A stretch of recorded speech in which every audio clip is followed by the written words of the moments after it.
So, I mean, I've listened to pretty much every single podcast which your brother's done, Andrew. Yeah. So I feel like I know what your upbringing was like because he's obviously described it so many times. Is there anything which you would want to touch upon that's different from his story?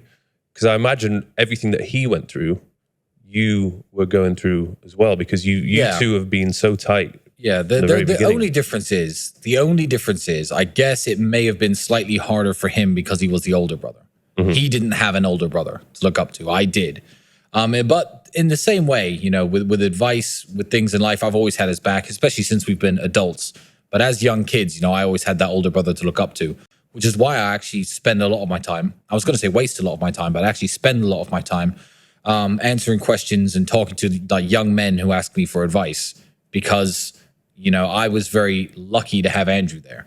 Mm-hmm. And a lot of people in this world are just growing up with no men to look up to. And I realized that, you know, myself and my brother and guys like you have become that figure that a lot of people on the internet look up to in an age where, you know, the masculine men are few and far between. So I spend a lot of my time trying to speak to younger men and coach younger men. But yeah, my upbringing was exactly the same as Andrew's, but slightly more difficult for him, I think. Yeah. I think it's amazing the bond that you guys have, and you're almost setting like this perfect example of how siblings should be.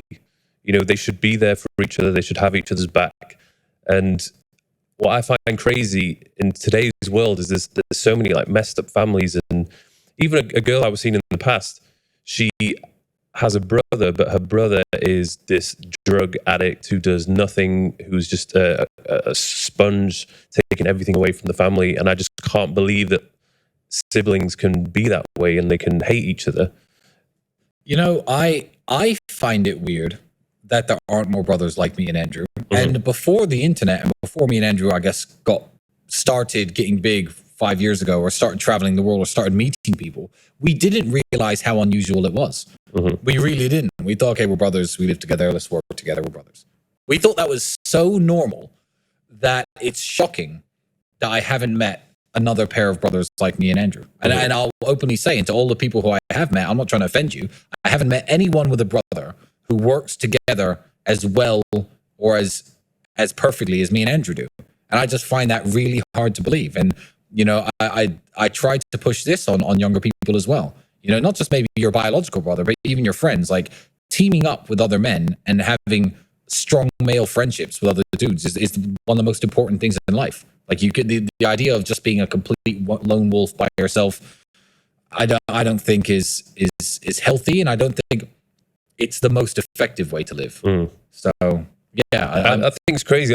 If I had another version of me with me all the time, not saying we'd be twins, but just someone who's very similar, like God knows where I'd think of how much more you get done. Yeah, exactly. I do have a brother. He's 2 years below me, and he's very similar. It was amazing when we were growing up. Like, we had each other's back. We spent a lot of time together.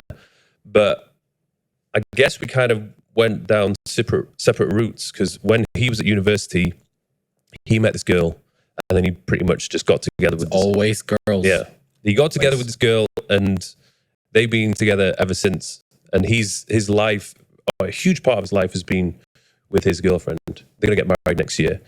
So I feel like, as much as I like her and they're happy together, and that's great, but I feel like because of that, I lost a part of him. Because he was doing his thing with her. And that is always the way. That is always the way. I don't know what it was about us that made us prioritize our friendship and prioritize being brothers above prioritizing relationships with women. Every woman who's ever been in my life, and the women that are in my life now, know that there is no choice between me and them. You know, if a girl was on my house at my house once on like a 4th date or 5th date, and she said, "I don't like your brother." I said, "That's a very strange thing to say. Why would you say that?" "I don't know. He seems rude. I just don't like him. I've watched him on the internet. I don't like your brother." I said, "Well, that's unfortunate, because this house is half my brother's house, and he didn't pay millions of dollars for this house for people who don't like him to sit in it. So you got to go." "Oh, but it's your house too. So get the fuck out." Like I will prioritize my friendship and my relationship with my brother above any woman. And I feel like that may be our superpower.